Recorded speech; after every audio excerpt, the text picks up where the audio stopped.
स्वागत है आप सभी स्टूडेंटों का जेएमबी स्टडी भारत में। तो आज हम स्टडी करते हैं अंगद सर के साथ कक्षा 9वीं की गणित के अध्याय 2 बहुपद का। ये बहुपद का 7th पार्ट है जिसमें हम जानेंगे प्रश्न नंबर 2.3 के भाग 2 के प्रश्न क्रमांक 3, 4 और 5 का संपूर्ण हल। ये दिया गया हमें प्रश्न नंबर 3 जो इस प्रकार से है, k का मान ज्ञात कीजिए। निम्नलिखित स्थितियों में से प्रत्येक की स्थिति में x - 1 px का एक गुणनखंड हो। प्रश्न नंबर 3 में पहला क्वेश्चन दिया है p ऑफ x बराबर x² plus x plus k। तो यहां ध्यान देना है, एक कंडीशन इसने स्पष्ट कह दिया है कि x - 1 p ऑफ x का गुणनखंड है। तो हमें ये प्रूफ नहीं करना कि ये गुणनखंड है कि नहीं, इसने तो पहले ही हमें बता दिया है कि x - 1 p ऑफ x का एक गुणनखंड है। अब p ऑफ x क्या दिया है, ये पूरा समीकरण दिया है x² plus x plus k, इसका गुणनखंड है x माइनस a। ठीक है, हमें k का मान ज्ञात करना है तो शर्त क्या होती है, अगर x - 1 px का गुणनखंड होता है तो x - 1 बराबर 0 रखते हैं और x का जो मान आएगा वो समीकरण 1 में इसमें रख देंगे। इसका मान तो 0 के बराबर आएगा ही, तो आगे इसको हम हल करते हैं। तो हमें क्या दिया गया है, x - 1 p ऑफ x का एक गुणनखंड है और ज्ञात करना है k की वैल्यू। अब p ऑफ x बराबर क्या दिया है, ये दिया गया p ऑफ x बराबर x² plus x plus k। इसको तो हमने मान लिया समीकरण 1। जब उसने कह दिया कि x - 1 p ऑफ x का एक गुणनखंड है, मतलब समीकरण 1 का गुणनखंड है। ठीक है, तब हम क्या लिखेंगे, तो हमने क्या लिखा, जब x - 1 p ऑफ x बराबर x² plus x plus k का एक गुणनखंड है तो हम लिख सकते हैं x बराबर 1 p ऑफ x का एक शून्यक होगा। अब x बराबर 1 क्यों किया हमने, क्योंकि यहाँ पे जब एक गुणनखंड होता है x - 1 p ऑफ x का, तो हम इसको क्या लिख सकते हैं, देखो x - 1 बराबर 0 लिख सकते हैं। सो यहाँ x की वैल्यू हमारे पास आ जाएगी 1।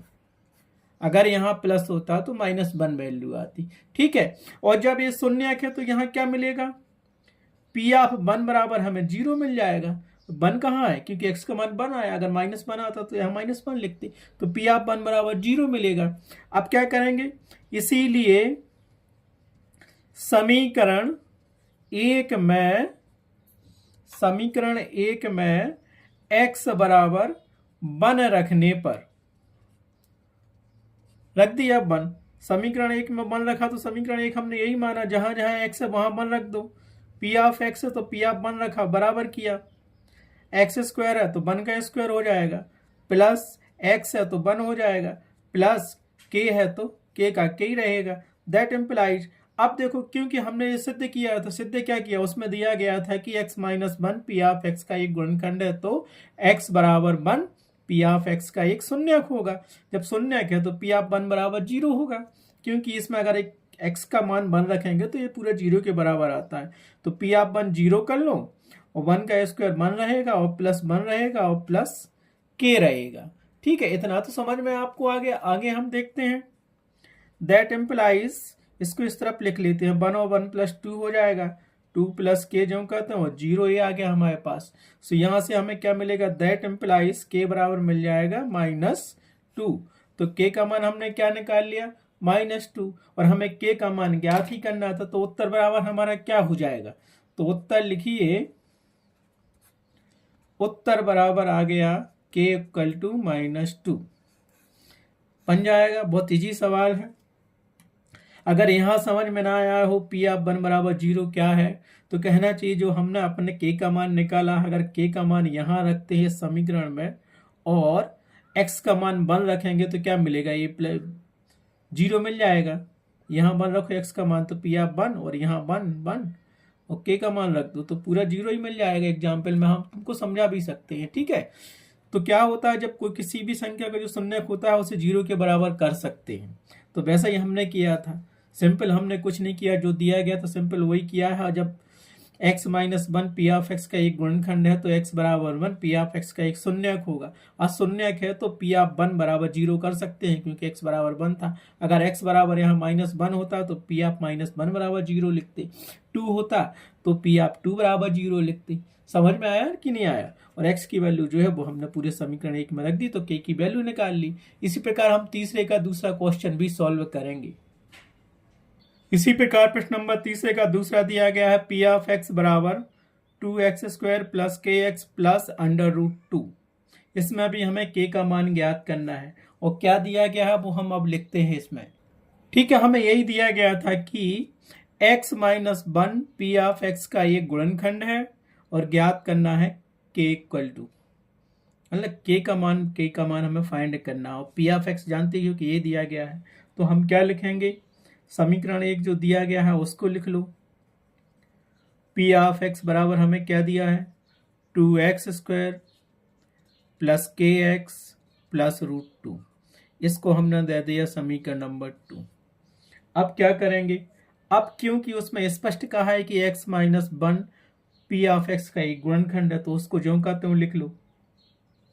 क्योंकि x minus one P of X बराबर 2x² प्लस के एक्स प्लस रूट 2 का एक गुणनखंड है। हमें सिद्ध नहीं करना क्योंकि उसने कहा कि ये गुणनखंड है। जब गुणनखंड होता है तो क्या करेंगे हम, तो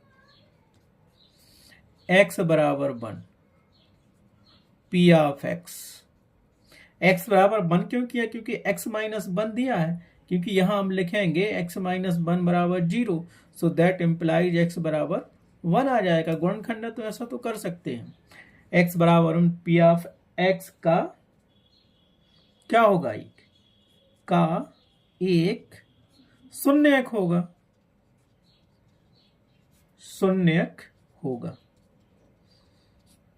ठीक है, अब x बराबर 1 दिया है इसीलिए p ऑफ 1 बराबर क्या होगा, 0 होगा।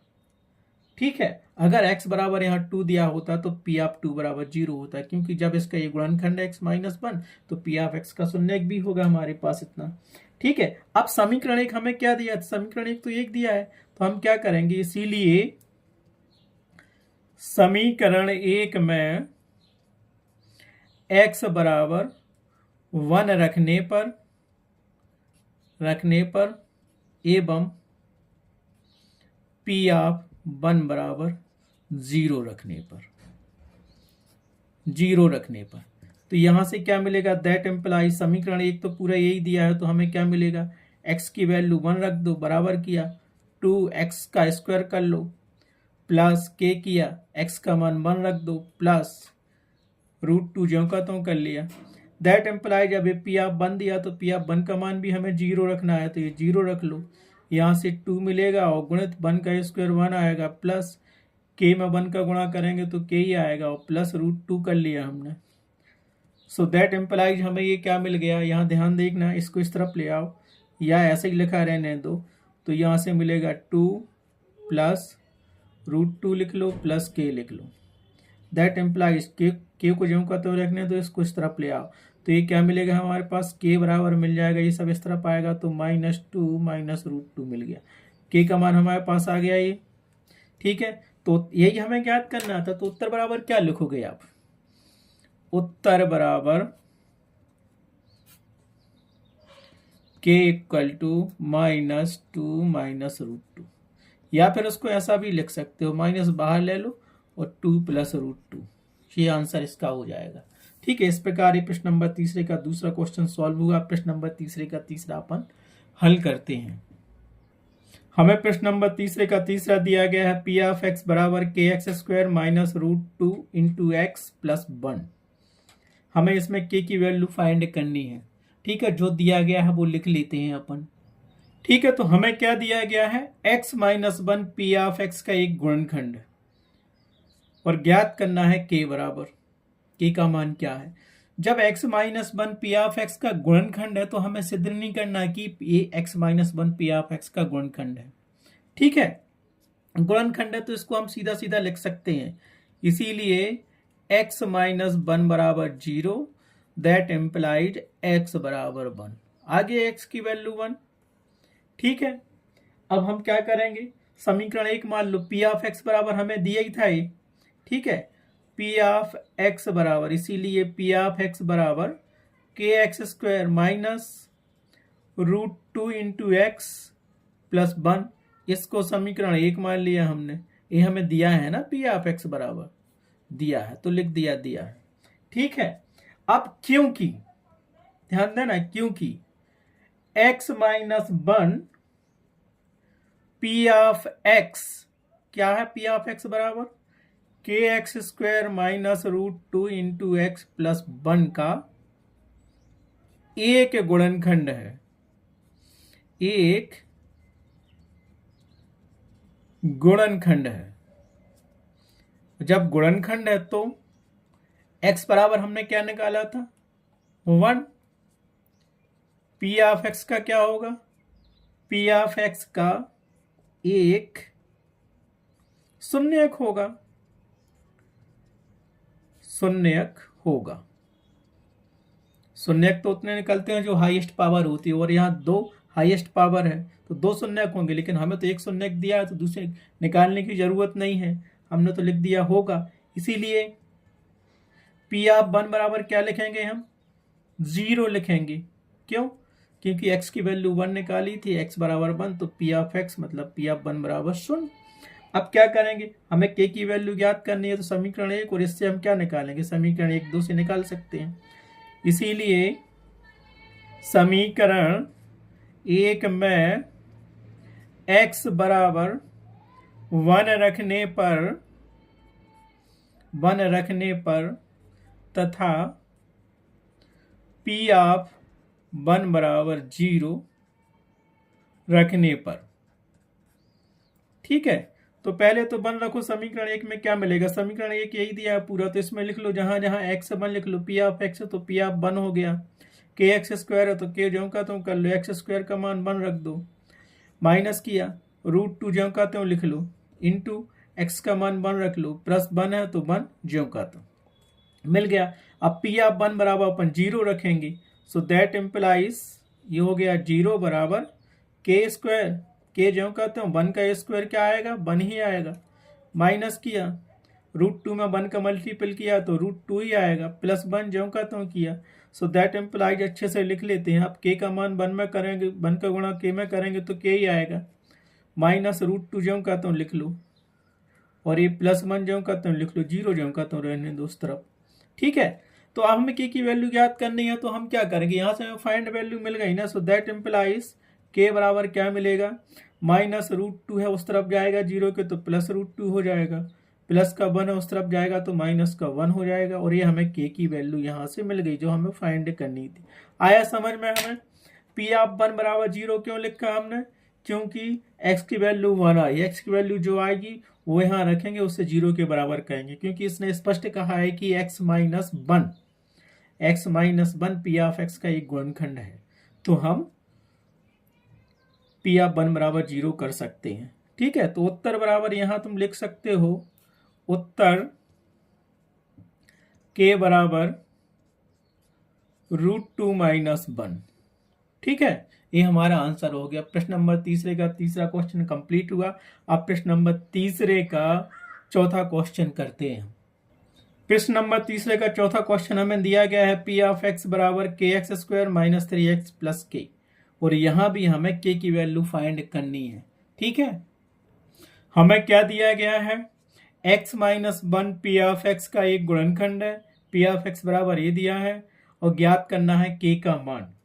तो हम यहाँ क्या कर सकते हैं, जो p ऑफ x दिया है वो भी लिख लो, इसीलिए p ऑफ x बराबर के x square minus 3x plus के, इसको हमने मान लिया समीकरण 1। ये भी दिया था p ऑफ x बराबर दिया है, लिख लिया। ठीक है, अब क्योंकि x minus 1 p of x का एक गुणनखंड है, क्या है? गुणनखंड है, गुणनखंड है। तो हम यहाँ क्या कर सकते हैं, ये तो वैल्यू ज्ञात करनी है, ठीक है, गुणनखंड है। तो देखो x माइनस 1 बराबर 0 कर सकते हैं, सो दैट एम्प्लाइज x बराबर हमें 1 मिलेगा, ठीक है, याद रखना, क्योंकि x minus 1 P of x का एक गुणनखंड है। तो क्या लिखेंगे, x बराबर 1 पी ऑफ एक्स का एक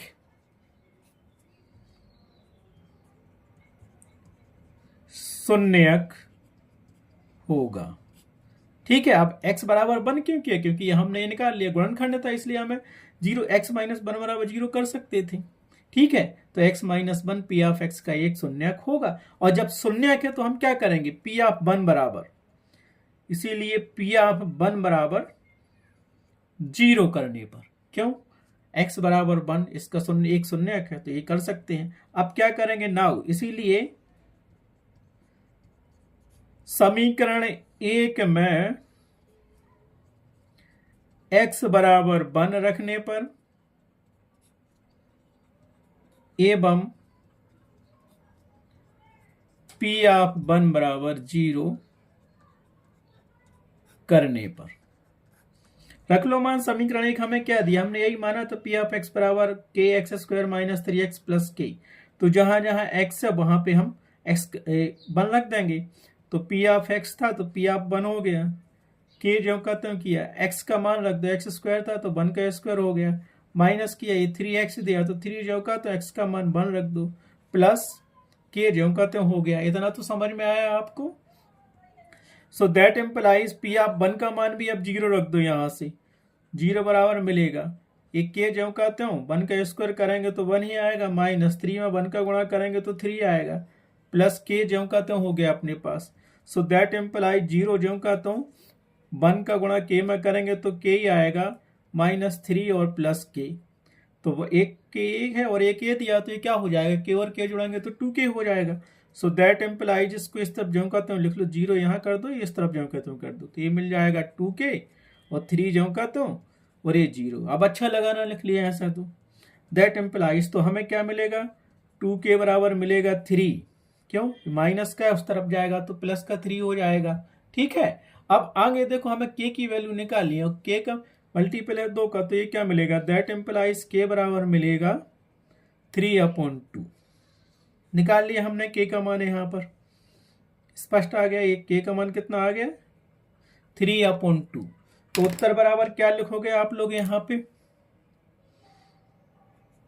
उत्तर k का मान जो हमने निकाला है, k बराबर 3/2 आया समझ में। इस प्रकार प्रश्न नंबर 3 के चारों क्वेश्चन सॉल्व हो गए हैं, और ये प्रश्न नंबर 3 एग्जाम के हिसाब से मोस्टली इंपोर्टेंट है। ये चारों क्वेश्चन सॉल्व करके जाना, और एग्जाम्पल में अगर कोई क्वेश्चन दिया है के की वैल्यू फाइंड करने का, तो उसको भी सॉल्व करके जाना, क्योंकि ये क्वेश्चन बहुत ज़्यादा ही इंपोर्टेंट है। आएगा ही क्वेश्चन, तीसरे में से 4 में से कोई एक क्वेश्चन पुटअप वो कर सकते हैं, नंबर बस चेंज कर सकते हैं। इस प्रकार क्वेश्चन नंबर 3 कंप्लीट हुआ, प्रश्नावली 2/3 का। अब चलते हैं 4th क्वेश्चन पर।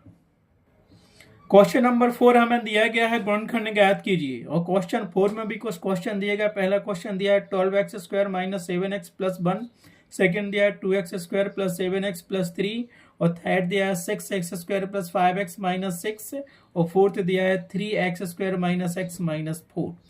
तो हम इसका क्वेश्चन नंबर पहला हल करेंगे।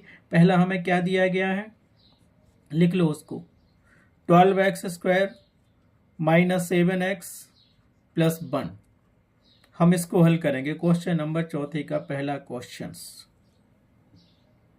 तो हमें क्या दिया गया है, क्वेश्चन नंबर 4 का पहला 12x square minus 7x plus 1, तो यही दिया गया द्विघात समीकरण 12x square minus 7x plus 1।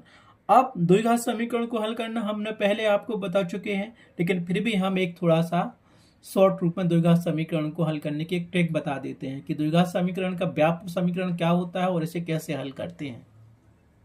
तो यहां देखिए, द्विघात समीकरण का जो व्यापक समीकरण है वो क्या होता है, ax square plus B x plus C बराबर 0, ये होता है द्विघात समीकरण का व्यापक समीकरण। अब यहाँ क्या होता है कि जब हम इसको गुणनखंड निकालते हैं तो गुणनखंड ज्ञात करने के लिए इस बीच वाले पद को देखते हैं। बीच वाला पद जो प्लस में या माइनस में दिया है, इसको हल करने के लिए हम क्या करते हैं, ए और सी का गुणा करते हैं, फिर इसको इस बीच वाले पद में तोड़ते हैं या जोड़ते हैं, घटाते हैं और बीच वाला पद लाते हैं। जैसे कोई यही समीकरण हमें जैसे दिया गया था 12x² माइनस 7x प्लस 1। तो यहाँ देखिए ax² दिया तो a बराबर 12 दिया है, x² दिया, bx दिया तो यहाँ प्लस का b है, यहाँ माइनस का 7 दिया तो b बराबर क्या मिल गया, -7 x का x मिल गया, प्लस c दिया, c बराबर ये हमें दिया 1 दिया है। इसको हल करना है, इसके गुणनखंड निकालना है, तो कैसे निकालेंगे, तो यह हम सबसे पहले करेंगे a इंटू सी करेंगे।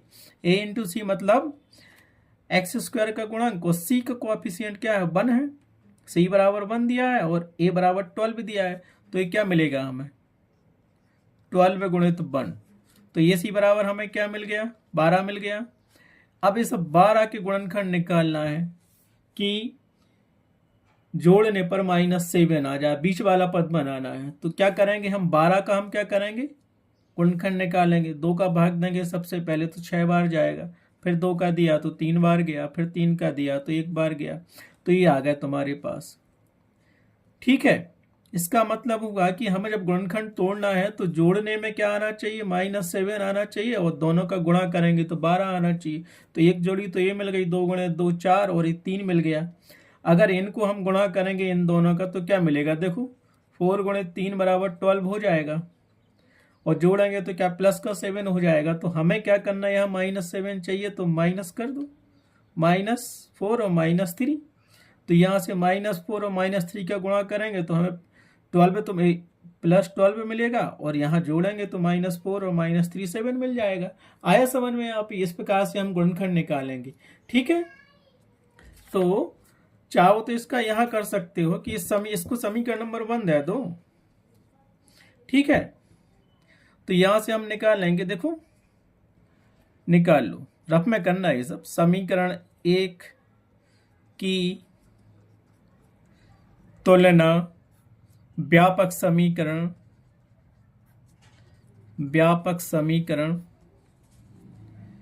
ax² plus bx plus c से करने पर, तो ये इंटू सी बराबर हमें क्या मिलेगा, यहां से 12 गुणित 1 बराबर 12। ठीक है, और vx बराबर दिया है हमें 7x। अब इस 12 को ऐसा तोड़ना है कि ये जोड़ने पर -7 आ जाए और गुणा करने पर इस -7 में और यहाँ पे 12 आ जाए। तो तोड़ो गुणनखंड, क्या ये सब रफ में करना है, यहाँ नहीं करना है। यहाँ तो हम तोड़ेंगे, बीच वाले पद को ऐसा तोड़ो कि गुणा करेंगे तो 12 आ जाए और यहाँ पे 7 आ जाए। समझ में आया, तो ये तोड़ना हमने तुम्हें बता ही दिया था। ये सी बराबर 12 लिखा है, जैसे ये 12 लिखा ना, 12, इसको तोड़ो, क्या करोगे 4 और 3 गुणा करेंगे तो ये आ जाएगा 12। गुणनखंड निकाल के हमने आपको बता ही दिया है। तो -7 चाहिए तो ये -7 हो गया, गुणा करो, -4 का और -3 का गुणा करेंगे तो प्लस का 12 आएगा और जोड़ेंगे तो -7 आ जाएगा। तो वहीं लिख लो एक बार। So that implies 12x² minus, कोई भी लिख लो, पहले 4x लिख लिया और माइनस का ये 3x लिख लिया। क्यों, क्योंकि x दिया और प्लस 1 जो खत्म कर लिया। अब इसको हमें हल करना है, हल करो, इन 2 पदों को लो फिर बाद में इन 2 पदों को लो। तो इसमें से देखो क्या कॉमन निकल रहा है, दोनों में x है और 4 दिया है और ये 4 से 12 कट जाएगा। तो यहाँ से क्या करते हैं हम, 4x बाहर निकाल लेते हैं। तो यहाँ क्या बचा, स्क्वायर x का दिया था तो 4 से काटो, 4 3 12, तो यहाँ बचा 3 और 1x बाहर निकाल लिया तो x बचा और -4x ये तो पूरा बाहर ले लिया था तो माइनस जो का तो यहाँ 1 बचा 1। अब सेम जो टर्म यहाँ आता है सेम यही टर्म यहाँ लिख लो ब्रैकेट में, 3x - 1। ध्यान देना यहाँ +1 है और माइनस का 3x, तो यहाँ माइनस लगा लो तो माइनस का 3x हो जाएगा और -1 में गुणा होगा तो +1 हो जाएगा, तो एक पद मिल जाएगा। अब ध्यान से देखो यहाँ पे ये कॉमन है और यहाँ ये कॉमन है। और यहाँ कुछ लिखा नहीं है, इसका मतलब है 1 है यहाँ पे। तो इन दोनों से कॉमन क्या ले लो, 3x माइनस 1 को कॉमन ले लो, इससे भी 4x से उससे भी, तो ये क्या मिलेगा, हमने कॉमन ले लिया 3x माइनस 1। यहाँ क्या बचा आपका 4x। जब यहाँ पे कोई टर्म लिखा नहीं रहता तो उसका 1 माना जाता है, तो उसको 1 लिख लो।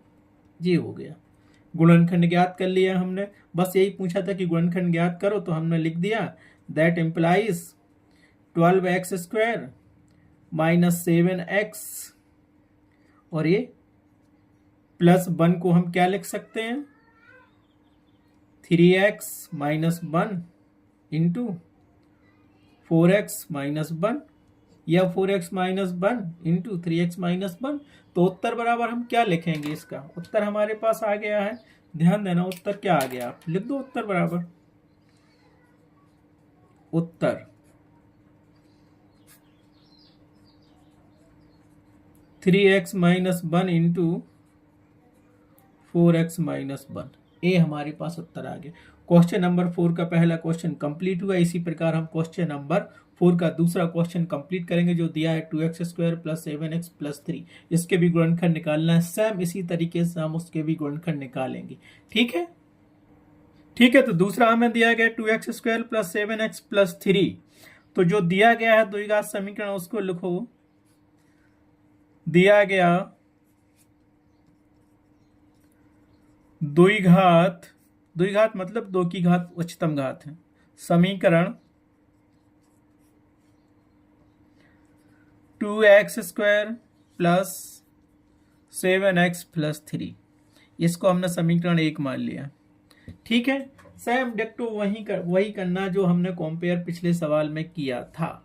पिछले सवाल में जो हमने किया था, हम क्या जानते थे, इसमें हल में क्या करते थे, गुणनखंड ज्ञात करना है। तो इसका व्यापक समीकरण क्या होता है द्विघात समीकरण का, ax square plus bx plus c होता है। और जो समीकरण हमें दिया है वो लिख लिया। तो x square plus 7x plus 3 दिया, c बराबर 3, b बराबर 7 और a बराबर 2। ठीक है, जब हमें गुणनखंड निकालना पड़ता है तो ये बीच वाला पद भी बनाना पड़ता है। तो पहले तो a इंटू सी करते हैं हम, a इंटू सी करते हैं। तो a इंटू सी करेंगे तो क्या मिलेगा, a का मान 2 दिया है, गुणित किया, c का मान 3 दिया है, तो ये कितना आ गया, 6 आ गया। ठीक है, तो ये c बराबर कितना मिल गया, 6 मिल गया। इसको तोड़ना है, ऐसा तोड़ना कि जोड़ने पर 7x आ जाए और गुणा करने पर 6 आ जाए। अब ये आपको ध्यान रखना है, इसका हम तो गुणनखंड निकालेंगे, 6 का गुणनखंड निकालेंगे तो क्या आएगा, देखो आप 6 का गुणनखंड निकालोगे तो 2 का भाग जाएगा, 2 3 6, फिर 3 का जाएगा ये, सो 1 आ गया। ये तो कितना मिल गया, 2 3 6 मिल गया, लेकिन हमें चाहिए 7। अब इस कंडीशन में क्या करोगे, वो प्लस का 7 चाहिए। अब क्या करोगे, क्योंकि हमने गुणा किया था 2x प्लस 7x प्लस 3 दिया है। अब बताओ, आप ही तोड़ो उस पद को कि जोड़ने पर 7x आ जाए और गुणा करने पर 6 आ जाए। बता सकते हो आप लोग क्या आएगा। ठीक है, इतना तो समझ में आया। और हमें क्या चाहिए था, बीच में जोड़ने पर 7 चाहिए था और गुणा करने पर कितना चाहिए था, 6 चाहिए था। 2 और 3 हमारे पास आ गया, 2 और 3 तो आ गया। अगर इस 6 को हमने तोड़ दिया 2 और 3 में, तो गुणा करेंगे तो 6 तो आ रहा है, लेकिन जोड़ने पर नहीं आ रहा 7। तो इस कंडीशन में तो ये फेल हुआ। तो ऐसी कंडीशन में क्या करते हैं, जब भी हमें 6 चाहिए, उस 6 के एक क्या करेंगे, ये 7 था और हमें ये 6 मिल गया। तो इस कंडीशन में हम क्या करते हैं, क्रमशः 2 संख्या दी गई हैं, 6 के बाद 7 आता ही है। ठीक है, तो इस कंडीशन में हम 6 और 1 लेंगे। अगर यहाँ पे 12 और 11 दिया होता, 11 दिया होता तो हम क्या लेते, 11 और 1 लेते। ठीक है, जोड़ेंगे तो कितना हो जाएगा, 11 प्लस 1 बराबर 12 हो जाएगा। गुणा करेंगे तो 11 आ जाएगा। वही कंडीशन यहाँ रही, गुणा करने पे 6 आना चाहिए और जोड़ने पर 7 आना चाहिए। 6 में 1 का गुणा करेंगे तो 7, 1 6 आ जाएगा और जोड़ेंगे तो 7 आ जाएगा। कंडीशन वही दी ना। तो हम क्या करेंगे, गुणनखंड तोड़ना है, या फिर दिमाग लगा के करो कि हमें गुणा करने पर 2 3 6 आना चाहिए और जोड़ने पर 7 आना चाहिए। तो इसके लिए कंडीशन क्या करेंगे, तो हमने वही कंडीशन की द्विघात समीकरण 1 दिया है, व्यापक समीकरण से तुलना करेंगे तो वो तो आ नहीं रहा है। ठीक है, ठीक है। तो यहाँ रफ कार्य हम करते हैं। जो हमें दिया गया समीकरण वो तो हमने लिख लिया। क्या दिया था, देखो 2x² प्लस 7x प्लस 3 समीकरण 1 है। व्यापक समीकरण क्या होता है, रफ कार्य जो हमें रफ में करना है। दिए गए समीकरण की तुलना करेंगे हम ax² plus bx plus c से। क्या दिया था हमें, एक दिया था a बराबर 2,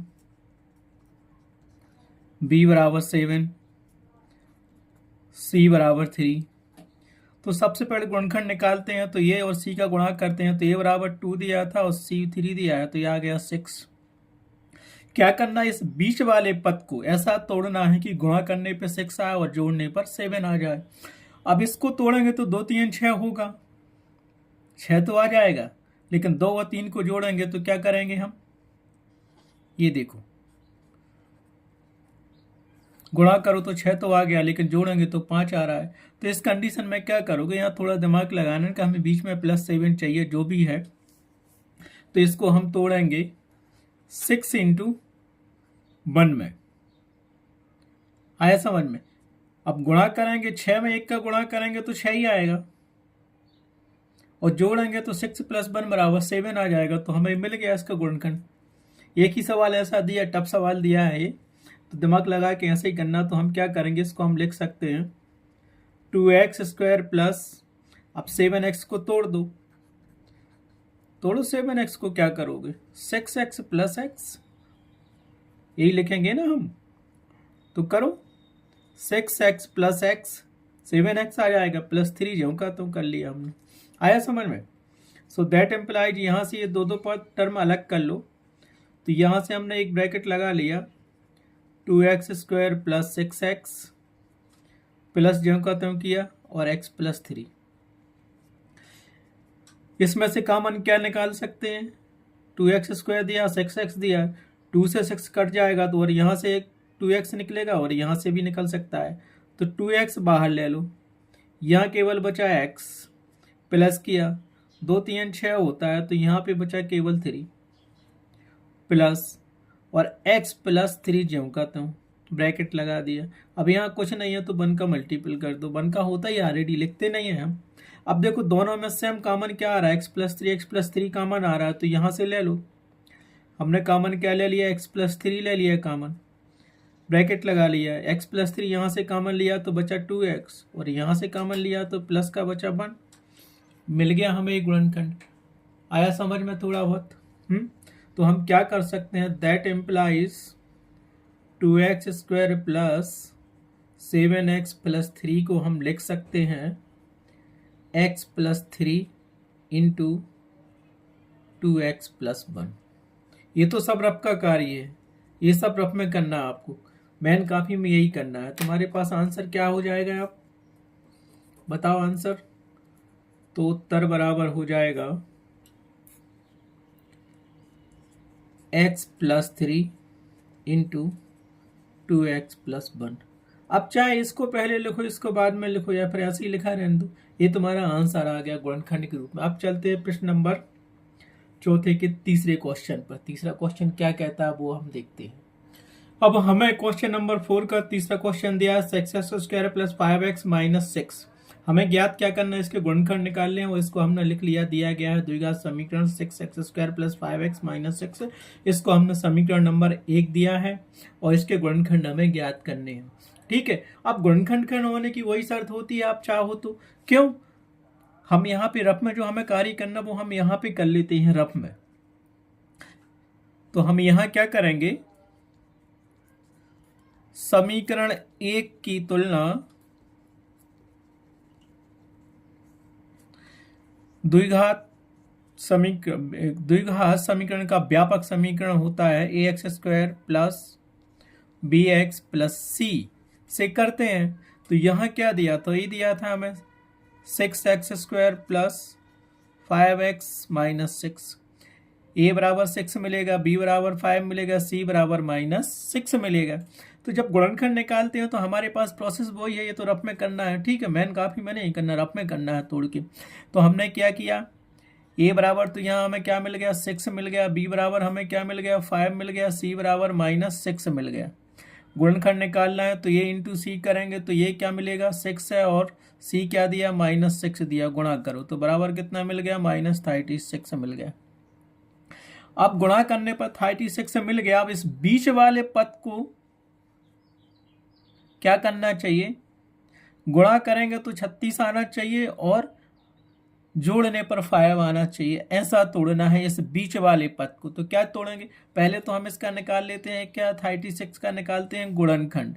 गुणनखंड निकालेंगे तो 2 का भाग जाएगा तो कितना आएगा 2 एकम 2, 2 अट्ठे 16, फिर 2 का दिया तो 2 इनाम 18, फिर जाएगा 2 का तो 3 का जाएगा, 2 का नहीं जाएगा तो 3 तिरका 9, फिर 3 का जाएगा तो 1, तो ये बन गया अपने पास 4 मिल गया, 2 गुणे 2 4 और 3 तिरका 9। ठीक है, गुणा करो, 9 चौके 36 आ गया। तो इस 36 को तुम कितनी बार तोड़ सकते हो, और अब मैं देखूं 36 को तोड़ो। 36 के गुणनखंड हमने निकाल लिए हैं तो 2 गुणे 2 गुणे 3 गुणे 3, लेकिन हमें तोड़ना ऐसा है कि ये बीच वाला पद आना चाहिए प्लस में 5 और गुणा करने पर आना चाहिए 36, तो ये मिल गया हमें 9। ठीक है, बीच वाला पद 5 चाहिए तो हम क्या करेंगे, यहाँ पे माइनस का क्या लेना चाहिए, माइनस का 4 ले लो, -36 था तो -4 गुणित 9, सो माइनस के 36 आ जाएगा और प्लस 9 में -4 होगा, प्लस 9 में से -4 घटाएंगे तो 5 बचेगा, तो ये बीच वाला पद आ जाएगा। तो याद रखना ऐसे गुणनखंड तोड़ना है, जब ऐसा ना बने तो थोड़ा दिमाग लगा लेना। ये सब कार्य रफ में करना हमें। मेन क्या मिल गया, इसीलिए इसको हम लिख सकते हैं क्या 6x²। इस 5 वाले पद को हम क्या लिखेंगे, जो हमने तोड़ दिया है। याद रखना है कि हमने क्या तोड़ा है, याद रहेगा। प्लस का 9x कर लिया और माइनस का 4x लिख लिया, इस बीच वाले पद को तोड़ दिया, मतलब 5x को हम लिख सकते हैं, क्या लिख सकते हैं 9x - 4x, तो यहां से बराबर में 5x बचेगा, तो वही लिख दिया हमने, और माइनस का 6 ज्यों का तो लिख दिया। तो दैट बराबर क्या मिलेगा हमें, यहाँ से 9x ए दिया और 6x² ए दिया, एंड 2 पदों को क्या करो, कुछ कॉमन निकल रहा है तो निकाल लो। तो ठीक है, अगर 3 कॉमन निकालते इन दोनों से तो क्या मिलेगा, यहाँ पे 3 दूनी 6 तो 2x मिलेगा, और यहाँ से 3 बस मिलेगा क्योंकि x तो बाहर चला जाएगा। 3x हमने यहाँ से कॉमन लिया तो यहाँ क्या मिल गया 2x, x² हो जाएगा ना, तो 6x² आ जाएगा, प्लस किया, यहाँ से 3x कॉमन लिया तो x तो चला गया, केवल 3 तिरका 9, तो प्लस का 3 मिलेगा। ठीक है, माइनस किया, अब यहाँ से कुछ कॉमन निकल रहा है तो निकाल लो। हाँ, 2 कॉमन निकलेगा, 2 3 6 होगा, 2 दूनी 4 होगा, तो यहाँ से 2 कॉमन निकाला तो यहाँ बचा हमारे पास 2x, और ये माइनस दिया है ना, तो इसको +3 कर लो, क्योंकि जो टर्म यहाँ आता है वो यहाँ भी आता है। ठीक है, मल्टीपल करोगे -2 का तो -4x हो जाएगा, -6 हो जाएगा, तो वही आ जाएगा। अब देखो इन दोनों में क्या है, ये भी कॉमन है और ये भी कॉमन है, इसको बाहर निकाल लो। तो हमने क्या किया कि 2x + 3 बाहर निकाल लिया, यहाँ क्या मिला हमें 3x मिला, और यहाँ क्या मिला केवल -2 मिला, बस ये हल हो गया। दैट एम्प्लाइज में हमारे पास क्या आएगा, इसका गुणनखंड 6x² + 5x - 6 को हम क्या लिख सकते हैं 2x + 3 और 3x - 2। ठीक है, यही हमें फाइंड करना था। तो उत्तर बराबर क्या लिखोगे तुम, उत्तर आपका आ जाएगा 2x + 3 3x - 2। ठीक है, क्वेश्चन नंबर 4 का तीसरा क्वेश्चन कंप्लीट हुआ। आप क्वेश्चन नंबर 4 के 4th क्वेश्चन पर हम चलते हैं।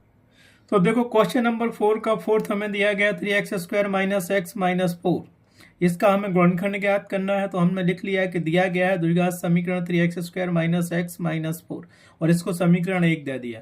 तो जो कार्य हमें रफ में करना है वो हम यहाँ साइड में कर लेते हैं। समीकरण 1 जो दिया गया है, इसकी व्यापक समीकरण से हम तुलना करते हैं ax² + bx + c। तो समीकरण 1 हमारे पास यही था ना, 3x² - x - 4। तो ये बराबर हमें मिल गया यहाँ से 3, बी बराबर मिल गया -1 और सी बराबर मिल गया हमें -4। ठीक है, इतना तो याद रखा। अब हमें गुणनखंड निकालना है, तो और ये सी का गुणनखंड करेंगे। कैसे गुणनखंड करते हैं? ये 3x² और इसका मल्टीपल करते हैं, ए और सी का मल्टीपल करते हैं। तो ये बराबर हमारे पास 3 दिया था और सी बराबर दिया था -4, तो ये मिल गया हमें -12 मिल गया। ए इंटू सी का गुणनखंड क्या मिला हमें? गुणा कितना मिला? -12। इस -12 को ऐसा तोड़ना है, इसी का इस बीच वाले पद को ऐसा तोड़ना है -x को, कि गुणा करने पर हमें -12 आ जाए और जोड़ने पर -x आ जाए। तो तोड़ो, हमें इसके गुणनखंड में निकाल सकते हैं। चाहो तो ऐसे सिंपल मेथड होती है कि 12 के हमने गुणनखंड निकाले, तो सबसे पहले 2 का भाग जाएगा तो 2 छम 12, फिर 2 का जाएगा तो 2 3 6, फिर 3 का जाएगा तो कितना आ जाएगा? 3 एकम 3। तो कितना मिलेगा? 2 3 6 दूनी 12 मिल जाएगा। तो यहाँ से हम क्या करेंगे बताओ? आप गुणनखंड कैसे निकलेगा? गुणा करने में 12 आना चाहिए, और बताओ, गुणा करने पर 12 आना चाहिए और जोड़ने पर -1 आना चाहिए। तो ठीक है, 12 को हम ये 4 कर सकते हैं और ये 3 है ही अपने पास। तो देखो 12 को हम लिख सकते हैं 4 और 3, गुणा करेंगे तो 4 3 12 मिलेगा, और हमारे पास था यहाँ पे -12, तो माइनस कर ले आए। और जोड़ने पर क्या चाहिए हमें? -x आना चाहिए, तो ये माइनस का 4 कर लो। तो गुणा करो तो क्या मिलेगा? -4 गुणित 3 बराबर 12, -12 आ जाएगा। और -4 में से +3 करेंगे तो -x3 मिल जाएगा। तो 2 गुणनखंड मिल गए ना हमें यहाँ पे। तो इसको हम क्या ये सब रफ में करना है, फेर काफी में नहीं करना। तो यहाँ से हम इसको क्या लिख सकते हैं? गुणनखंड तोड़ेंगे इस बीच वाले पद को, तो ये 3x² जो का तुम लिख लो, -x को क्या लिखोगे सबसे पहले तुम बताओ? 4x प्लस का 3x, क्योंकि 4 और 3 में तोड़ा है, इनका गुणन कितना आना चाहिए? 12। ठीक है, और जोड़ेंगे तो सम आना चाहिए -x आ जाएगा ना। -4x + 3x घटाएंगे तो -x मिलेगा, और ये -4 जो का तुम लिख लो। अब यहाँ से कॉमन वाली शर्त होती है, ले लो कॉमन। इन 2 टर्म को अलग लिखो, इन 2 टर्मों को अलग लिखो। सबसे पहले हमने इनको लिखा, तो इन दोनों में से कॉमन क्या आ रहा है? 3x² - 4x। केवल x ही कॉमन आएगा, तो x कॉमन ले लो। यहाँ से क्या मिलेगा? x² था तो 3x मिल गया और माइनस का 4 मिल गया। ठीक, आगा ब्रैकेट लगाया। अब जो यहाँ पे आया वो इस ब्रैकेट में लिख लो, 3x - 4। ये 2 टर्म 3x - 4 थे ही, बीच में ये प्लस था तो प्लस साइन कर लिया। अगर यहाँ पे प्लस होता तो यहाँ माइनस लगा लेते। अब जब यहाँ कुछ नहीं लिखा होता तो हम 1 लिख देते हैं, क्योंकि 1 का मल्टीपल करेंगे तो समित नहीं आएगा। ठीक है, अब देखो ये दोनों टर्म एक से मिल गए ना यहाँ कॉमन दोनों में, तो ये 3x - 4 को कॉमन ले लो। तो यहाँ से मिल गया हमें x और यहाँ से मिल गया +1, आ गया गुणनखंड। सो यहाँ हम क्या लिख सकते हैं? हम 3x² - x - 4 को हम लिख सकते हैं 3x - 4 और x + 1 आ गया। बस यही पूछा था कि हमें इसके गुणनखंड ज्ञात करना है, तो हमारे पास उत्तर आ गया। क्या उत्तर आ गया? 3x - 4 और x + 1, ये उत्तर आ गया। ये क्वेश्चन नंबर 4 का 4th क्वेश्चन कंप्लीट हुआ। आप चलते हैं क्वेश्चन नंबर 5 पर। इस प्रकार से प्रश्न नंबर 4 कंप्लीट हुआ। अब देखते हैं हम क्वेश्चन नंबर 5। क्वेश्चन नंबर 5 क्या कहता है? गुणनखंड ज्ञात कीजिए। इसमें क्वेश्चन नंबर 5 में भी 4 क्वेश्चन दिए, जिसका पहला क्वेश्चन दिया है x³ - 2x² - x + 2। दूसरा दिया है x³ - 3x² - 9x - 5। और ये तीसरा क्वेश्चन दिया है x³ + 13x² + 32x + 20। और फोर्थ क्वेश्चन दिया है 2y³ + y² - 2y - 1। इनमें से हम 2 मेथड से इन क्वेश्चनों के गुणनखंड निकाल सकते हैं। एक सिंपल मेथड है और एक भाग करके उसके गुणनखंड निकालना। और ट्रायल मेथड तो हमें चुनना ही पड़ेगा। जब x बराबर हम रखेंगे, +-1 रख के देखेंगे और +-2 रख के देखेंगे, x बराबर या y बराबर या +-3 3 रखेंगे, x बराबर y बराबर, तब हम निकाल सकते हैं इनके मान। देखते हैं सिंपल मेथड, जिनमें सिंपल लगेगी सिंपल मेथड से यूज करेंगे, और जिनमें सिंपल मेथड अप्लाई नहीं होगी उसमें हम ट्रायल मेथड का यूज करके उनके गुणनखंड निकालेंगे। ठीक है, तो हमें जो समीकरण दिया गया है 5 क्वेश्चन का पहला क्वेश्चन x³ - 2x² - x + 2, तो ये क्या दिया गया है, एक त्रिघात समीकरण है, इसको हमने समीकरण नंबर 1 दे दिया है। इसकी अनेक मेथड हैं, लेकिन हम जो मेथड यहाँ अप्लाई होगी वो सिंपल से सिंपल मेथड यहाँ पे यूज करेंगे, लेकिन उसके लिए हमें कुछ सोचना पड़ेगा। अगर नहीं सोचेंगे दिमाग से तो वो मेथड यूज हम नहीं कर सकते हैं। और दूसरी मेथड एक ट्रायल मेथड होती है, +-1 +-2 +-3 रख के भी उसको सॉल्व कर सकते हैं, लेकिन यहाँ ये सिंपल मेथड से सॉल्व हो रहा है क्वेश्चन, तो हम इसे सिंपल मेथड से ही सॉल्व करेंगे। जैसे कि ये देखो, हमें केवल गुणनखंड ज्ञात करना है, लिख लो क्या ज्ञात करना है, ये भी लिख लो, ज्ञात करना है, क्या ज्ञात करना है, गुणनखंड। गुणनखंड गुणनखंड बनाना है इसके, तो हम क्या लिखेंगे, इसीलिए समीकरण 1 से सिंपल मेथड है। जो मेथड हम सेकंड सवाल में करेंगे वो हम चारों में अप्लाई कर सकते हैं, लेकिन ये पहली मेथड है जो हम चारों में अप्लाई नहीं कर सकते हैं, क्योंकि वो इस मेथड से question number 3, question number 2 solve नहीं होगा, केवल इस मेथड से क्वेश्चन नंबर 1 और 4 ही सॉल्व होंगे क्वेश्चन।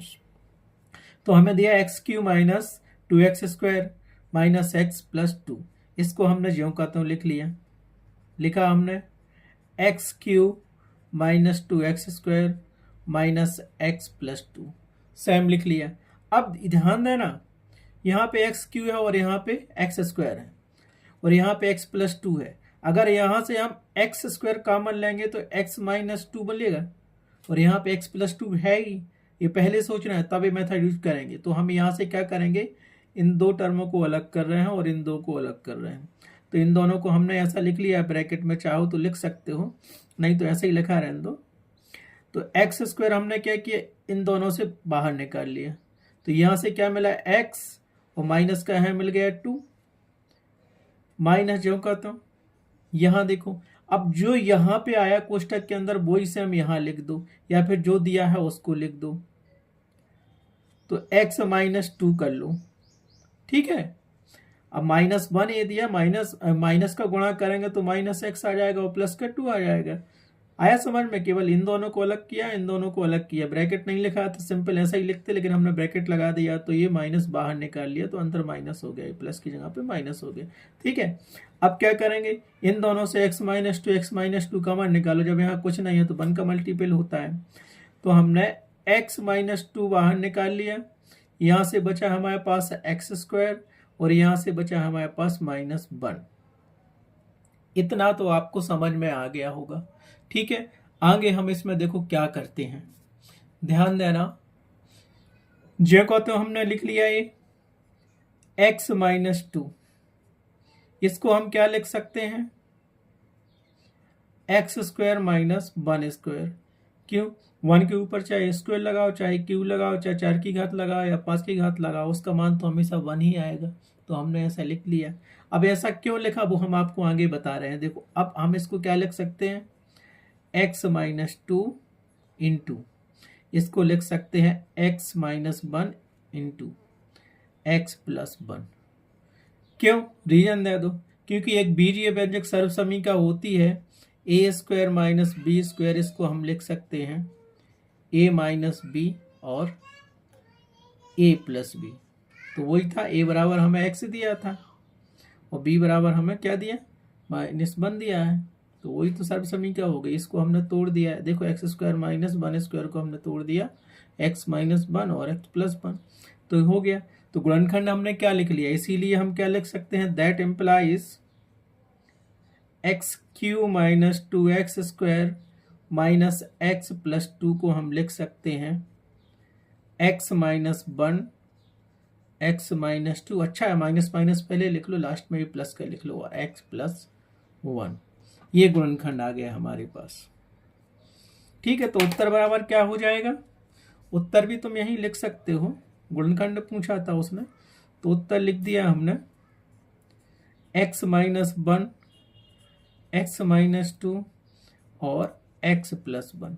चाहो तो ऐसा भी लिख सकते थे x minus 2 into x minus 1 into X plus 1, ऐसा सेम भी लिख सकते थे। ये हो गया, ये सिंपल मेथड है ना, उसमें कुछ अप्लाई नहीं किया, थोड़ा हमने देखा कि इससे कॉमन लेंगे तो क्या आ रहा है, और यहाँ भी वही चीज़ बन रही है तो ले लिया। अगर नहीं बनती तो हमें ट्रायल मेथड यूज करनी पड़ती। तो पहला क्वेश्चन तो सिंपल है इसका, और फोर्थ क्वेश्चन भी सिंपल है, ऐसा ही इसी मेथड से करना है। लेकिन सेकंड और थर्ड क्वेश्चन में थोड़ी दूसरी ट्रायल मेथड यूज होगी। तो हम अब चलते हैं क्वेश्चन नंबर सेकंड पर। हमने क्या लिखा, क्वेश्चन नंबर 5 का सेकंड क्वेश्चन दिया है x Q minus 3x square minus 5x x Q minus 3x square minus 9x minus 5। तो दिया गया है त्रिघात समीकरण x Q minus 3x square minus 9x minus 5, इसको हमने समीकरण 1 मान लिया। अब देखो पहले क्वेश्चन में हमें जो मेथड यूज करी थी वो हम यहाँ पे नहीं यूज कर सकते हैं, क्योंकि अगर यहाँ से हम एक्स स्क्वायर कॉमन लेंगे तो एक्स माइनस 3 आएगा, और यहाँ क्या करोगे तो एक्स माइनस 3 तो यहाँ नहीं बन रहा है, समझ गए। 9 कॉमन लेंगे तो हमें क्या मिलेगा, एक्स माइनस 5 मिलेगा, अपॉन 5 अपॉन वो मिलेगा। तो हमें उस मेथड से नहीं करना है, यहाँ पे हम ट्रायल मेथड यूज करेंगे। इसे हल करने के लिए हम क्या करते हैं, हम दिमाग से सोचते हैं क्या करें। ठीक है, ठीक है, ये तुमको दिख गया। ठीक, हमें दिया गया है प्रश्नावली 2.3 के क्वेश्चन नंबर 5 का सेकेंड क्वेश्चन, जिसमें हमें गुणनखंड ज्ञात करना है। हमें क्या दिया गया है, यहाँ पे दिया गया है second question x Q minus 3x square minus 9x minus 5। इसका हमें ज्ञात क्या करना है, गुणनखंड ज्ञात करने हैं। दिया गया है त्रिघात बहुपद px बराबर x Q minus 3x square minus 9x minus 5, इसको हमने समीकरण 1 मान लिया। और जो ज्ञात करना है वो भी लिख लो यहाँ पे, ज्ञात करना है गुणनखंड।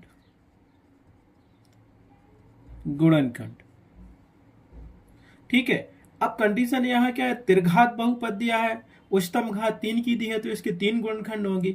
तो इसमें हमें मान के चलना पड़ता है। तो हम मानेंगे कि माना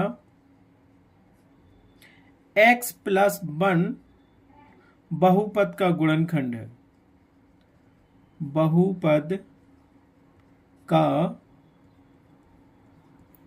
गुणनखंड है। अब रफ में बताते हैं हम आपको, या तो x प्लस 1 होगा या x माइनस 1 होगा, इससे एक गुणनखंड तो हमें मिल ही जाएगा बहुपद का। ठीक है, तो हमने यहाँ लिया x प्लस 1 दिएगा बहुपद का गुणनखंड। अगर बहुपद का गुणनखंड है तो उसका मान 0 आएगा, x बराबर, इसीलिए x प्लस 1 बराबर हमने 0 रखा। जब गुणनखंड है तो उसके बराबर 0 होता है, तो यहां से x का मान हम क्या निकालेंगे, माइनस 1 आ गया। ठीक, अब x का मान माइनस 1 आ गया, जो बहुपद दिया है समीकरण 1, इसमें x का मान रखेंगे तो उसका मान 0 आना चाहिए, अगर x प्लस 1 इसका गुणनखंड है तो। ठीक है, हम यही मान के चले हैं, तो कंफर्म कर लेते हैं। अगर 0 आ गया इसका मान, तो ये x प्लस 1 इसका गुणनखंड होगा दिएगा बहुपद का।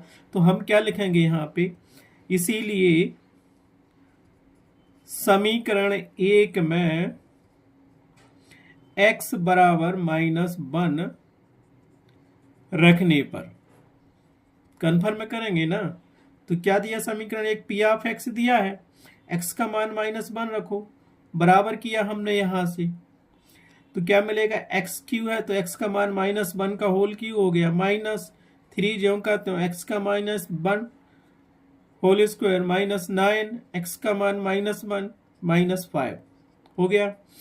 अब जब पावर ऑड लगी होती है और इवन लगी होती है तो उसका मान क्या होता है, जो दिया रहता है वही रहता है। जैसे पावर विषम दी है तो माइनस चिन्ह है तो माइनस ही रहेगा, और पावर सम है तो माइनस का प्लस हो जाएगा। ठीक है, तो यहां से हमें क्या मिलेगा, that implies P of minus 1 बराबर मिलेगा, माइनस 1 का होल क्यू है तो 3 बार गुणा करेंगे तो ये माइनस ही मिलेगा और 1 मिलेगा। माइनस हमने क्या किया, 3 जो कहते हो, माइनस 1 के ऊपर सम पावर 2 की पावर लगी है तो उसका मान 1 ही आएगा। माइनस 9 और माइनस 1 का मल्टीपल होगा तो ये प्लस हो जाएगा 9, और माइनस 5 था ही अपने पास। इतना तो आपको समझ में आया। फिर हमने किया that implies P of minus 1 बराबर, तो ये माइनस 1 जो कहता हूँ और ये माइनस 3 हो गया, प्लस का आपके पास 9 जो कहता हूँ माइनस 5 हो गया। इतना तो समझ में आएगा। अब जोड़ेंगे यहाँ तो -1 और -3 -4 और -5 -9 और +9 ही दिया था हमारे पास, ठीक है। तो यहाँ से हमें मिल गया दैट इम्प्लाइज P ऑफ -1 बराबर प्लस का 9 लिख लो, माइनस का 9 लिख लो। +9 में से -9 गया तो क्या मिल गया, जब हमने x बराबर -1 रखा तो उस बहुपद का मान 0 आ गया, जो कि शून्य है। आता x + 1 बहुपद का गुणनखंड होगा। इतना तो ये प्रूफ हो गया, कन्फर्म हो गया। अब जब गुणनखंड है तो उसके 2 गुणनखंड और हमें ज्ञात करने हैं, क्योंकि उच्चतम घात 3 है तो इसके 3 गुणनखंड होंगे। एक तो हमने निकाल लिया और 2 और निकालेंगे। 2 को कैसे निकालेंगे, अब चलते हैं हम नेक्स्ट पेज पर, ठीक है। तो हमने क्या किया, हमें एक गुणनखंड तो मिल गया था, दूसरे x + 1। अब x + 1 का इस बहुपद में भाग दिया, x³ - 3x² - 9x - 5। तो एक बार में एक पद ही बनाएंगे हम। तो x + 1 में कितने का गुणा करें कि x के ऊपर 3 की घात का बन जाए। तो हमने क्या किया, x² का गुणा किया तो यहाँ से मिल गया x³, फिर प्लस 1 दिया है तो +1 में करेंगे तो प्लस का x² मिल गया, ठीक है। जब भाग देते हैं तो साइन चेंज होते हैं, यहाँ प्लस का साइन है तो ये माइनस हो गया, माइनस हो गया। तो x³ प्लस का और माइनस का कट गया, यहाँ बचा -3x² प्लस -x²। तो ये -3x² और -x² जोड़ेंगे तो क्या मिल गया, देखो x में -4x का गुणा किया तो -4x² मिल गया, ठीक है। तो हमें ये मिल गया, जोड़ रहे थे, गुणा नहीं करना था, ठीक है। तो ये -4x² मिल गया, यहाँ का -9x हमने ज्यों का त्यों लिख लिया। अब एक बार में एक पद बनाना है तो -4x² दिया है तो कितने का गुणा करें x + 1 में कि -4x² बन जाए। तो x तो दिया है तो -4x का गुणा कर लो, -4x का गुणा करो इसमें, तो -4x का गुणा x में करेंगे तो ये क्या मिल गया, -4x²। तो लिख दिया इसको हमने, और फिर 1 में किया -4x का तो ये आ गया -4x, ठीक है। ये तो हमारा इससे आ गया, और ये 9x वाला ये लिख लिया था। अब बस जोड़ दिया हमने, ये माइनस दिया तो प्लस हो गया, माइनस का प्लस हो गया तो -4x² और +4x² कट गए, और यहाँ से -4x और प्लस का 4x बचा गए। तो यहाँ से कितना बचा, -5x बचा, 5x लिख लिए, और -5 ये था तो ज्यों का त्यों लिख लिया। अब फिर एक बार में एक पद बनाना है तो 5x -5x दिया तो इसमें कितने का गुणा किया जाए कि -5x आ जाए। तो इसमें हम 5 का गुणा करेंगे, वो भी माइनस का, तो -5 का गुणा इसमें किया तो -5x -5 आ जाएगा। तो देखो ये लिख दिया -5x -5। अब साइन चेंज हो जाएगा, यहाँ नेगेटिव है तो यहाँ पॉजिटिव, यहाँ नेगेटिव है तो पॉजिटिव, तो ये कट गया, ये कट गया, ये 0 आ गया। क्योंकि अगर x + 1 इस दिए गए बहुपद का गुणनखंड है तो शेषफल 0 आता ही है। इतना तो आपको याद रखना ही है किसी भी कंडीशन में। अब देखो हम क्या करेंगे, हमें ये क्या मिल गया, एक दूसरा बहुपद मिल गया x² - 4x - 5। मतलब यहाँ पे उच्चतम घात 2 है, मतलब इसके 2 गुणनखंड होंगे। तो एक तो हमने निकाल ही लिया था, 2 इससे निकालेंगे। अब ये मिला ना x² - 4x - 5। अब इस समीकरण की तुलना, इस बहुपद की तुलना इससे करेंगे x² + bx + c से। तो ये लिखा x² - 4x - 5। जब यहाँ कोई गुणांक नहीं होता तो 1 मान के चलते हैं, तो a बराबर 1 आ गया, b बराबर -4, c बराबर -5। तो ये c का हम गुणा करेंगे तो क्या आएगा, 1 - 5 - 5। तो 5 का हम क्या गुणनखंड निकालेंगे तो क्या 5 का भाग एक बार जाएगा, 5 एकम 5 तो 1 बचा, फिर 1 में 1 का जाएगा तो 1 बचा।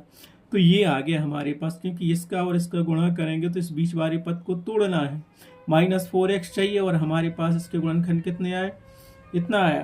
तो -4 को हम क्या लिख सकते हैं, -5 + 1 लिख सकते हैं। तो हमने इसको क्या लिखा, x² - 4 को लिख दो 5 - 1 × x -5 जो का तो x का गुणा इसमें कर दो तो क्या मिलेगा हमारे पास, देखो 5x - x मिला, -5 जो का तो इसको हल करो तो क्या मिलेगा। अब देखो x² - 5x + x - 5, समझ में आया। माइनस का गुणा यहाँ पे हुआ तो हमें ये मिल गया। अब यहाँ ध्यान से देखो, x² - 5x और x - 5, तो इन दोनों के जोड़ों को अलग अलग लिख लो। इसमें से क्या कॉमन मिल रहा है ये देख लो, यहाँ से 5x दिया है, x² दिया, तो इसमें से x कॉमन निकलेगा तो निकाल लो। x² में से एक x बाहर निकला तो x बचा, माइनस यहाँ से x गया तो केवल -5 बचा। ये प्लस साइन लगा है, लिखा रहने दो। अब इतना बच गया। अब एक और जो नेक्स्ट टर्म हमें लिखना है, तो जो यहाँ पे आता है ब्रैकेट के अंदर वो यहाँ लिख लो, x माइनस 5 लिख लिया, तो ये पद अपने आप बन जाएगा। x माइनस 5 तो था ही और ये प्लस ज्यों का तो अब जब यहाँ कुछ नहीं है तो 1 का मल्टीपल मान के चलो कि यहाँ पे 1 होता है, इतना तो याद रखो, यहाँ 1 मान के चलते हैं। ठीक है, तो यहाँ से हमें क्या मिलेगा, ये कॉमन और ये कॉमन निकाल लो, तो यहाँ से कॉमन निकाला हमने x माइनस 5, तो यहाँ क्या बचा, x बचा ब्रैकेट के अंदर और प्लस का 1 बचा, आ गया। इसको हम क्या लिख सकते हैं, ऐसा लिख सकते हैं x माइनस 5,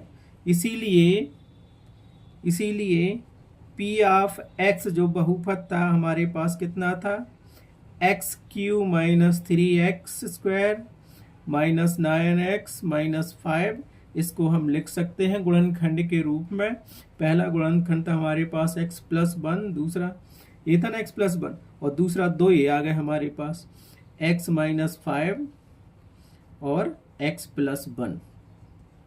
आया समझ में? तो उत्तर बराबर क्या लिखोगे, उत्तर बराबर लिखोगे दिए गए बहुपद के गुणनखंड x plus 1 into x minus 5 into X plus 1 होंगे। ये तुम्हारा आंसर आ गया। क्वेश्चन नंबर 5 में का दूसरा क्वेश्चन सॉल्व हुआ। अब तीसरा क्वेश्चन भी इसी प्रकार हम सॉल्व करेंगे। अब हमें प्रश्न नंबर 5 का तीसरा दिया गया है x cube plus 13x square plus 32x plus 20, एक बहुपद दिया गया है। ठीक है, हमें इसका गुणनखंड ज्ञात करना है, तो जो दिया गया पहले उसको हम लिख लेते हैं। ठीक है, तो हमें दिया गया है त्रिघात बहुपद पी ऑफ एक्स बराबर x cube plus 13x square plus 32x plus 20, इसको हमने समीकरण 1 माना और हमें ज्ञात करना है बहुपद के गुणनखंड ज्ञात करना है। ठीक है, यहाँ पे बहुपद की उच्चतम घात 3 है, मतलब इसके 3 गुणनखंड निकलेंगे।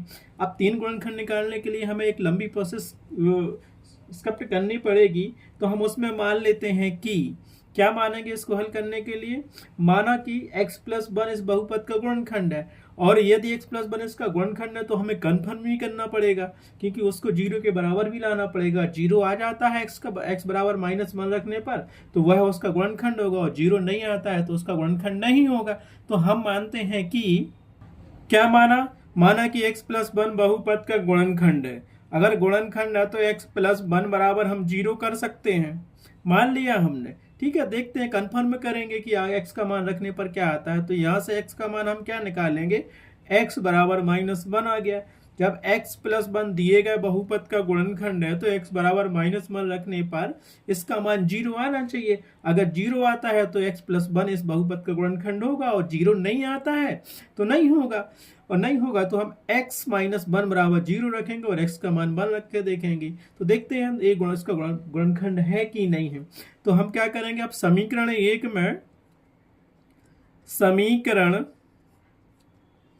1 में x बराबर -1 रखने पर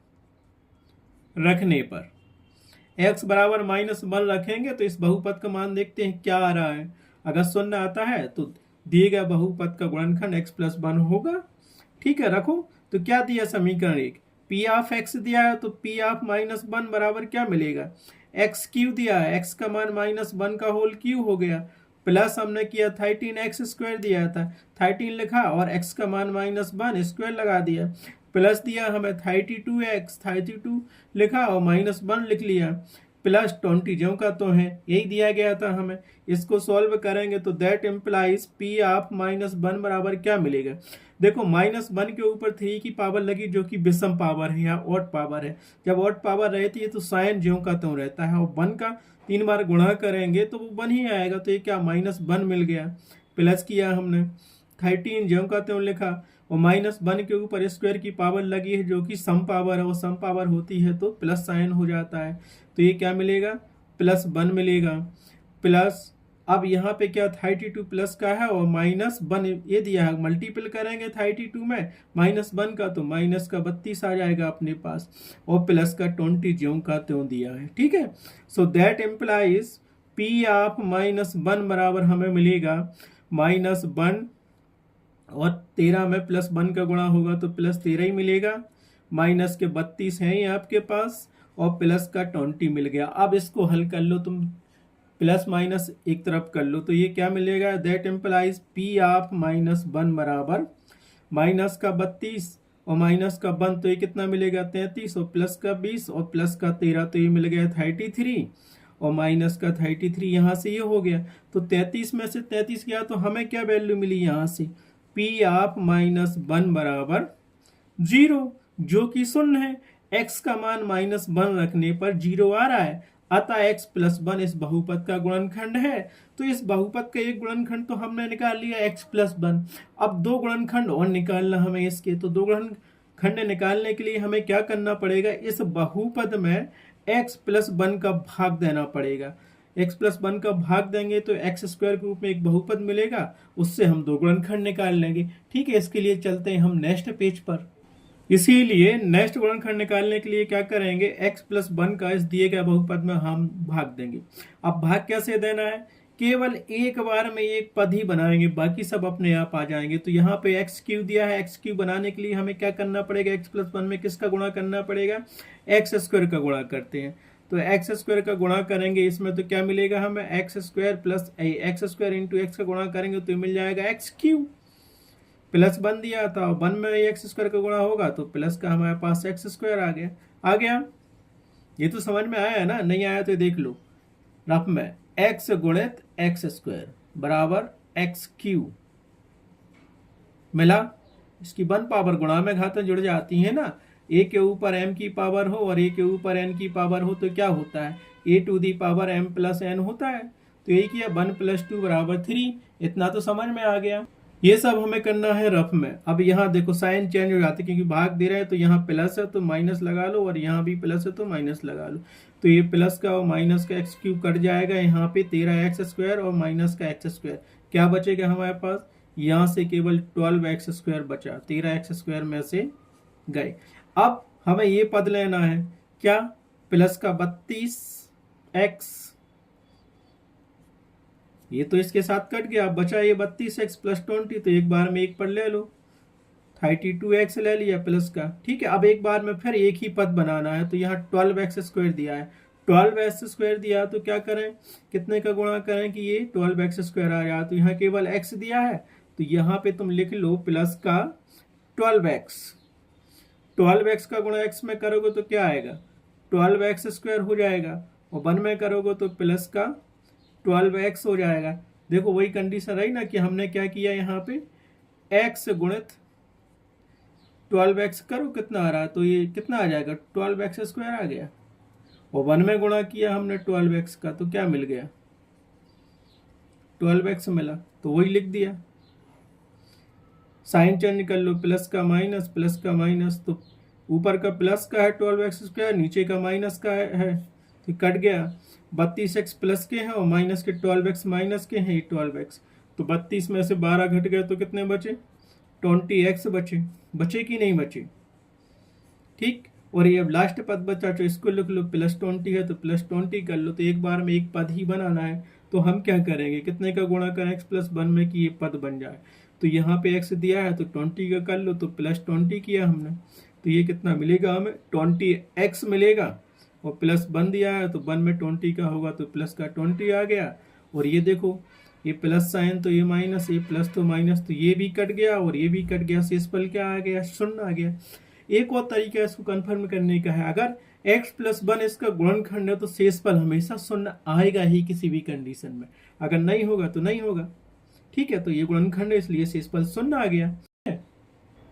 अब हमें एक बहुपद तो मिल ही गया था, क्या मिला था बहुपद, सेकंड बहुपद x² + 12x + 20। इसके हम क्या करेंगे, उच्चतम घात 2 दी है तो इसके हम गुणनखंड निकालेंगे, कितने निकलेंगे, 2 निकलेंगे। अब कैसे निकलेंगे, अगर इस बहुपद के कंपेयर हम इससे कर दें, ax² + bx + c, और यहाँ दिया हमारे पास x² + 12x + 20, तो ये बराबर क्या होगा 1, b बराबर 12 और c बराबर 20। तो ये इंटू सी निकालेंगे तो कितना आएगा, 1 × 20 आएगा, तो ये मिल गया हमारे पास 20। अब 20 के गुणनखंड कितने निकलेंगे अपने पास, 2 × 20, 2 × 5 = 10, 5 एकम 5, 2 निकले ना, ये 2 गुणे 2 गुणे 5। अब ये गुणनखंड निकाल लिए, हमें ये बीच वाला पद चाहिए है, तो बीच वाले पद में क्या करना, जोड़ने पर 12 आना चाहिए और गुणा करने पर 20 आना चाहिए। और 2 पद दिए हैं तो इस 12 को हम लिख सकते हैं, क्या लिख सकते हैं, 10, 2 पंचे 10 और 2 और धन 2 कर लो। देखो तो यहाँ हम क्या करेंगे, 10 गुणे 2 करेंगे तो 20 आ जाएगा और 10 धन 2 करेंगे तो 12 आ जाएगा। आया समझ में? तो फैक्टर तोड़ना है तो गुणनखंड निकाल लेंगे, गुणनखंड वही निकल रहा है, 5 दूनी 10 और 2, ठीक है, जोड़ दिया तो इस जोड़ने पर 12 आ जाएगा। तो हम इसको क्या लिख सकते हैं, अब देखो एक्स स्क्वायर प्लस 12 को हम लिख सकते हैं, 12 को हम लिखेंगे 10 धन 2 इंटू एक्स ज्यों का तो प्लस का 20 ज्यों का तो दैट एम्प्लाइज कर लिया, एक्स स्क्वायर किया मल्टीपल कर लो तो ये 10x का हो जाएगा और ये प्लस का 2x हो जाएगा, इसका गुणा कर दिया ना, और प्लस का 20 था ही आपके पास। तो यहाँ से क्या मिलेगा हमें, इन 2 पदों को अलग करते हैं और इन 2 पदों से जो कॉमन मिलता है वो हम लिख लेते हैं। कॉमन में क्या मिलेगा, तो यहाँ से हम x कॉमन निकालेंगे तो क्या मिलेगा, एक्स स्क्वायर का x मिलेगा, 10x का केवल हमें प्लस का 10 मिल जाएगा। ठीक है, अब जो यहाँ आया वो यहाँ पे रख लो या फिर इसमें से कॉमन निकाल लो। x प्लस 10 हमने ज्यों का त्यों लिख लिया। यहाँ पे 2x प्लस 20 है तो हम क्या करेंगे, प्लस का 2 का मल्टीपल कर देंगे तो 2x प्लस 20 आ जाएगा, आ गया। अब इन दोनों में कॉमन क्या दिख रहा है, हमारे पास x प्लस 10 दिख रहा है तो इसको कॉमन ले लो। तो x प्लस 10 को हमने कॉमन लिया तो यहाँ से क्या बचा अपने पास x और यहाँ से बचा प्लस का 2, लिख लिया। तो ये 2 गुणनखंड हमें इससे मिल गए, इस बहुपद से मिल गए। इस बहुपद के गुणनखंड क्या होंगे, दैट इम्प्लाइज, देखो x square plus 12x plus 20 को हम क्या लिख सकते हैं, x plus 10 into X plus 2। ठीक है, 2 गुणनखंड हमें ये मिल गए। इसीलिए बहुपद px बराबर x cube plus 13x square plus 32x plus 20 के गुणनखंड क्या होंगे। पहला तो हमने निकाला था x प्लस 1 और 2 हमारे पास ये निकल आए थे इंटू एक्स प्लस 10 और दूसरा दिया था हमारे पास इंटू एक्स प्लस 2। ठीक है, तो उत्तर बराबर तुम क्या लिखोगे, यहाँ पे उत्तर लिख दो, दिए गए बहुपद के गुणनखंड x plus 1 into X plus 10 into X plus 2 होंगे। ये तुम्हारा आंसर आ गया। क्वेश्चन नंबर 5 का तीसरा क्वेश्चन कंप्लीट हुआ। अब चलते हैं क्वेश्चन नंबर 5 के 4th क्वेश्चन पर, वो भी इसी प्रकार हम सॉल्व करेंगे। अब हमें क्वेश्चन नंबर 5 का लास्ट क्वेश्चन दिया है, 4th question, 2y whole to the power 3 plus Y square minus 2y minus 1। यहाँ ध्यान देना कि वेरिएबल x ना हो के y के रूप में दिया गया है। हमें ज्ञात क्या करना है, इसका गुणनखंड करना है। उच्चतम पावर कितनी है, 3 है, घात अधिकतम 3 है, इसलिए इसके 3 गुणनखंड बनेंगे। तो एक गुणनखंड हम अपने मन से मान लेते हैं और कंफर्म कर देते हैं कि ये इसका गुणनखंड है। कैसे, जैसे हमने y प्लस 1 इसका गुणनखंड माना इस बहुपद का, तो y बराबर जो आएगा माइनस 1 रखेंगे और इस बहुपद का मान 0 आ गया तो वो उसका गुणनखंड होगा।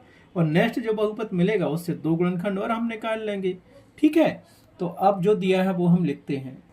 तो हमें क्या दिया गया है, एक त्रिघात बहुपद दिया गया है y के रूप में। तो p ऑफ y बराबर 2y to the power 3 plus Y square minus 2y minus 1। इसको हमने समीकरण 1 मान लिया। हमें इसके गुणनखंड ज्ञात करना है। तो हम माना कि y के रूप में मानेंगे y प्लस 1 बहुपद का एक गुणनखंड है।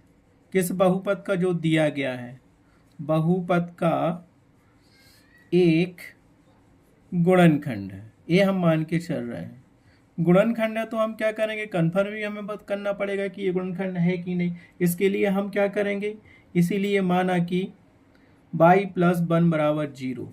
सो दैट एम्प्लाइज y बराबर क्या आएगा, -1 आ गया।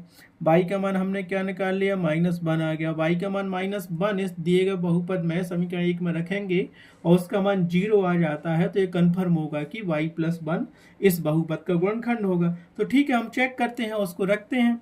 तो क्या मिलेगा, समीकरण 1 में क्या कर मिलेगा, इसीलिए समीकरण या बहुपद 1 में y बराबर 1 रखो, -1 रखने पर अगर 0 उसका मान आ जाता तो कंफर्म हो जाएगा। तो ये क्या मिलेगा हमें, पी ऑफ y की जगह पे पी ऑफ -1 बराबर यहाँ पे 2 और माइनस y का मान रख दो -1 का होल क्यों दिया है, प्लस दिया है -1 का होल स्क्वायर, -2 दिया और y का मान -1 रख दिया और -1 था ही। ठीक है, बस इसको सॉल्व कर लो। तो दैट एम्प्लाइज पी ऑफ -1 बराबर हमें मिलेगा, -1 का होल क्यों है तो पावर विषम दी है तो साइन व्यू का तो रहेगा 2 और ये मिलेगा -1 प्लस किया, -1 का स्क्वायर लिखा है तो हमने क्या किया, वो प्लस ही आएगा 1 माना और -2 का गुणा -1 में होगा तो ये +2 हो जाएगा। वो -1 अपन को दिया ही था, बस इसको हल करो क्या आ रहा है। तो P that employees P of -1 बराबर -1 का गुणा 2 में होगा तो ये क्या मिलेगा, -2 मिलेगा और ये क्या दिया है +1 और +2 क्या हो जाएगा 3 और ये -1 जो का तो। सो दैट एम्प्लाइज हमें पी ऑफ -1 बराबर मिल गया, क्या मिल गया, प्लस का 3 मिल गया और -2 और -1 -3 हो गया। तो हमारे पास ये क्या मिल गया, अब यहाँ से आप बता सकते हो क्या मिल गया। So that employees P of -1 बराबर मिल गया 0, क्योंकि +3 में से -3 गया तो 0 बचा। कंफर्म हो गया कि y+1 दिए गए बहुपद का गुणनखंड है। ठीक है, एक गुणनखंड तो हमें y+1 मिल गया। अब दो गुणनखंड ज्ञात करने के लिए हमें क्या करना पड़ेगा, इस y+1 का दिए गए बहुपद 1 में भाग देना पड़ेगा। इससे एक बहुपद प्राप्त होगा जिसकी घात उच्चतम 2 होगी, तो वहां से हम दो गुणनखंड ज्ञात कर लेंगे। इसके लिए अब चलते हैं नेक्स्ट पेज पर। ठीक है, तो जो गुणनखंड हमें मिला है y+1, इसका हम भाग देंगे दिएगा बहुपद में और एक बार में एक पद ही बनाते हैं। हम जैसे पहले क्वेश्चन में किया वैसे इसमें करेंगे। तो 2y³ दिया है और यहाँ y+1 दिया है, तो हम क्या करेंगे, एक पद बनाना है तो कितने का गुणा करें कि ये पहला पद बन जाए। तो 2y² करते हैं, यहाँ पे हम 2y² का गुणा करो, इसमें तो क्या आएगा, गुणा करेंगे तो हमें 2y³ मिल जाएगा और प्लस का मिलेगा हमें क्या 2y²। y+1 दिया है तो बस अब साइन चेंज हो जाएगा, क्योंकि यहाँ प्लस है तो माइनस, यहाँ प्लस है तो माइनस, तो प्लस माइनस का 2y³ कट गया। यहाँ पे y² दिया था और माइनस का 2y दिया था, तो यहाँ पे क्या मिलेगा, माइनस का 2y है तो यहाँ पे सिंगल हमें y² मिल जाएगा 2y²। और यहाँ से हम ये 2y ले लेते हैं, ले लिया। अब हमें कितने का गुणा करना है, -1y का गुणा करना है इसमें, तो हमें ये -y² मिल जाएगा। तो यहाँ पे लिख लो, केवल y का गुणा कर दो -y का, इसमें करो तो क्या मिलेगा, -y² मिल जाएगा और माइनस का y मिल गया। ठीक है, एक बार अभी यहाँ माइनस साइन दिया, यहाँ माइनस दिया तो ये प्लस हो जाएगा, क्योंकि भाग में साइन बदल जाते हैं। तो माइनस का y² प्लस का y² हो गया कैंसिल, और यहाँ माइनस का 2y और प्लस का 2y दिया है तो सिंगल का हमें माइनस का y बस मिलेगा। ठीक है, सिंगल का हमें y मिल गया। अब क्या करोगे, यहाँ से केवल एक पद बचा हमारे पास -1, तो वो लिख लिया। अब इसमें कितने का गुणा किया जाए कि हमारे पास -y आ जाए। ठीक है, -y चाहिए तो हमें केवल -1 का गुणा कर दो इसमें, तो ये क्या मिलेगा, माइनस का y मिल जाएगा और -1 का गुणा +1 में होगा तो -1 हो जाएगा। अब दोनों को प्लस चेंज हो जाते हैं साइन, तो ये हो गया माइनस का y प्लस का y कैंसिल हो गया, -1 और +1 भी कैंसिल हो गया, तो शेष पर मिल गया 0। अतः क्या सिद्ध हो गया, जब y+1 इसका गुणनखंड है तो उसका शेषफल 0 आता है। यहाँ से हमें एक बहुपद और मिल गया। वो बहुपद कौन सा है जो मिला है, जो बहुपद मिला है y के रूप में मिला है 2y² - y-1, ये बहुपद मिल गया। इससे हम क्या है, दो गुणनखंड निकालेंगे। ठीक है, प्रोसेस लंबी जरूर है लेकिन क्वेश्चन को सॉल्व करने का यही तरीका है। तो हम क्या करेंगे, इस क्वेश्चन की तुलना करेंगे किससे, ay² + by + c से। करो यहाँ से, तो 2y² - y-1, तो ये का मान तो यहाँ मिल गया 2, b का मिल गया हमें -1 और c का भी मिल गया मान -1। तो ये सी हम यहाँ से निकालेंगे, सी का गुणा करेंगे तो ये का मान 2 दिया और सी का -1 दिया, तो ये क्या मिला -2। अब 2 का गुणनखंड निकालोगे तो क्या आएगा, 2 एकम 2, 1 का 1। ठीक है, इतना तो समझ में आ गया, 2 का गुणनखंड 2 आ गया। अब इस -y को हम क्या लिख सकते हैं, यहाँ पे ध्यान देना, -y लिखना है। -y को हम क्या करेंगे, ये तुम यहाँ से हमें बता सकते हो। हम इसको क्या लिखेंगे, अब देखो 2 गुणनखंड मिल गए ना, 2 का गुणनखंड मिल गया, तो 2 को हम लिख सकते हैं क्या, 2 को हम ऐसा लिख सकते हैं, गुणा करने पर 2 आना चाहिए, 2 और 1, 2 गुणित 1 मतलब 2, और इसमें से क्या करेंगे -2, +2 मिलेगा। तो इसको तोड़ दो, यहाँ से तोड़ने का तरीका तो सिंपल है, 2y² माइनस ये 1 होगा, कुछ नहीं है, तो इस 1 को हम क्या लिख सकते हैं, 1 को हम लिख सकते हैं 2 - 1 करेंगे, वो y बाहर जाऊँ का तो -1 कर लिया, और 2 में से 1 जाएगा तो 1 बचेगा ना, तो 1 का गुणा y में होगा तो y रहेगा।